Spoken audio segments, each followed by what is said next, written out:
नमस्कार। News times समाचार के कार्यक्रम समाचार चक्र में आपका स्वागत है। मैं हूं सर्वेश कुमार सिंह।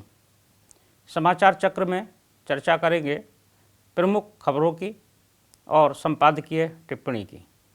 सबसे पहले समाचार विश्लेषण।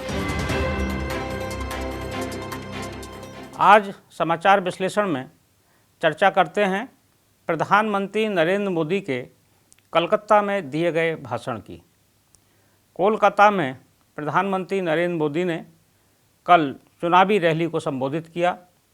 वहां उन्होंने ममता बनर्जी पर सीधा आक्षेप लगाया कि उन्होंने बंगाल की जनता को धोखा दिया है। प्रधानमंत्री नरेंद्र मोदी ने विशाल जनसभा को संबोधित करते हुए कहा कि पश्चिम बंगाल में ममता बनर्जी ने वाम दलों को सत्ता से हटाया था और यह कहकर हटाया था कि बंगाल में परिवर्तन आएगा, लेकिन वो परिवर्तन नहीं आया और जनता को उन्होंने धोखा दिया। वे अपने इस राज्य में पश्चिम बंगाल में दीदी बनकर आई थीं, लेकिन उन्होंने अपने भतीजे की बुआ बनकर काम किया और जनता के लिए कोई उन्होंने कार्य नहीं किया। जनता को एक तरह से धोखा ही मिला। प्रधानमंत्री नरेंद्र मोदी ने आगे कहा कि अब पश्चिम बंगाल में वास्तविक परिवर्तन होगा और इस परिवर्तन के बाद जो सरकार बनेगी वो विकास करेगी, विकास की सरकार होगी। विकास सबका होगा, लेकिन तुष्टीकरण किसी का नहीं होगा। उनकी जनसभा में कल जिस तरह से विशाल जनसमुदाय उमड़ा है, उससे ऐसा प्रतीत होता है कि इस चुनाव में अब पश्चिम बंगाल टीएमसी की सरकार से, ममता बनर्जी की सरकार से मुक्ति पाने को तत्पर है और बहुत व्याकुल है। इस बार जब चुनाव होगा तो वहाँ एक महापरिवर्तन दिखाई देगा। जो दूसरा प्रमुख समाचार है ये उत्तर प्रदेश का है। आज अंतर्राष्ट्रीय महिला दिवस है, नारी दिवस है। पूरे देश में और विश्व में महिलाओं के सम्मान में कार्यक्रम आयोजित किए जा रहे हैं। उत्तर प्रदेश में भी कार्यक्रम हो रहे हैं।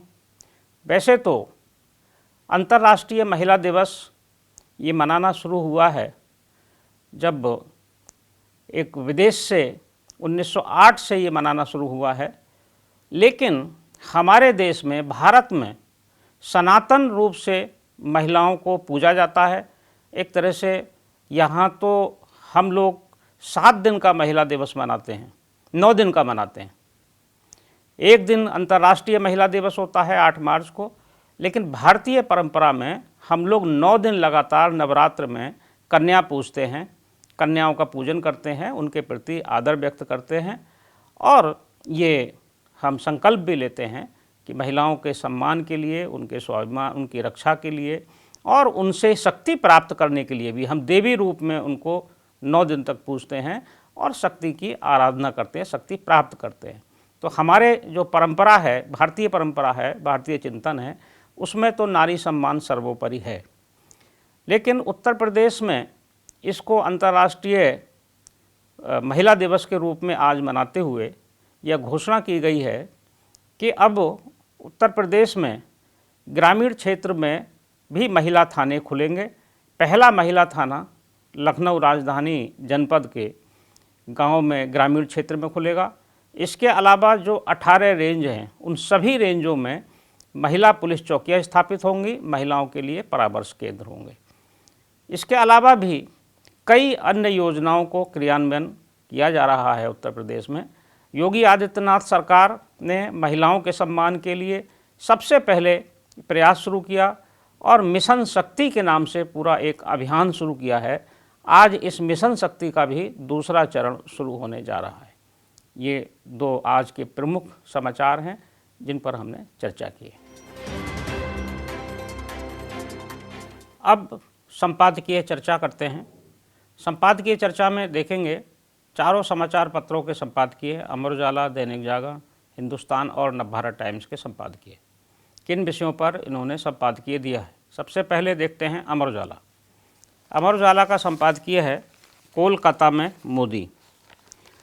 अमर उजाला ने लिखा है, कोलकाता के ऐतिहासिक ब्रिगेड परेड ग्राउंड में प्रधानमंत्री नरेंद्र मोदी की रैली पश्चिम बंगाल में उनकी पहली चुनावी रैली होने के कारण तो महत्वपूर्ण थी ही, दिग्गज अभिनेता व तृणमूल के पूर्व राज्यसभा सांसद मिथुन चक्रवर्ती के भाजपा का झंडा थामने के कारण भी उल्लेखनीय थी।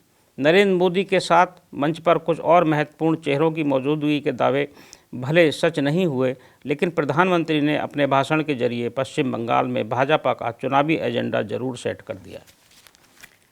अब देखते हैं दैनिक जागरण। दैनिक जागरण का संपादकीय है बजट सत्र का दूसरा हिस्सा।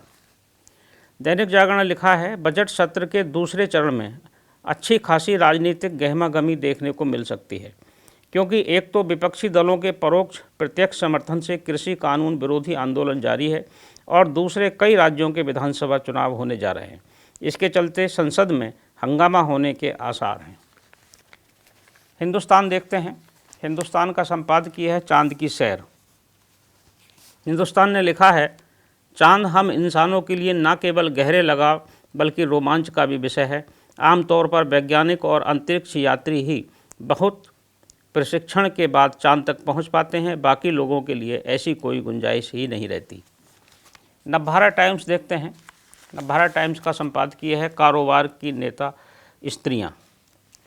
नवभारत टाइम्स ने लिखा है, जानी मानी अकाउंटिंग फर्म ग्रैंट थॉर्नटन की ओर से बिजनेस लीडरशिप के मामले में महिलाओं की स्थिति पर जारी की गई ताज़ा सालाना रिपोर्ट पहली नज़र में ज़रूर राहत देने वाली है। इस सर्वे रिपोर्ट के मुताबिक महिलाओं को लीडरशिप रोल देने के मामले में भारतीय उद्योग जगत फिलीपींस और साउथ अफ्रीका के बाद दुनिया में तीसरे स्थान पर आ गया है। ये थे चारों अखबारों के संपादकीय। समाचार चक्र में आज बस इतना ही। कल फिर मिलेंगे कुछ प्रमुख खबरों पर, समाचारों पर चर्चा के साथ, विश्लेषण के साथ, संपादकीय टिप्पणी के साथ। तब तक के लिए मैं सर्वेश कुमार सिंह आपसे विदा लेता हूँ। नमस्कार।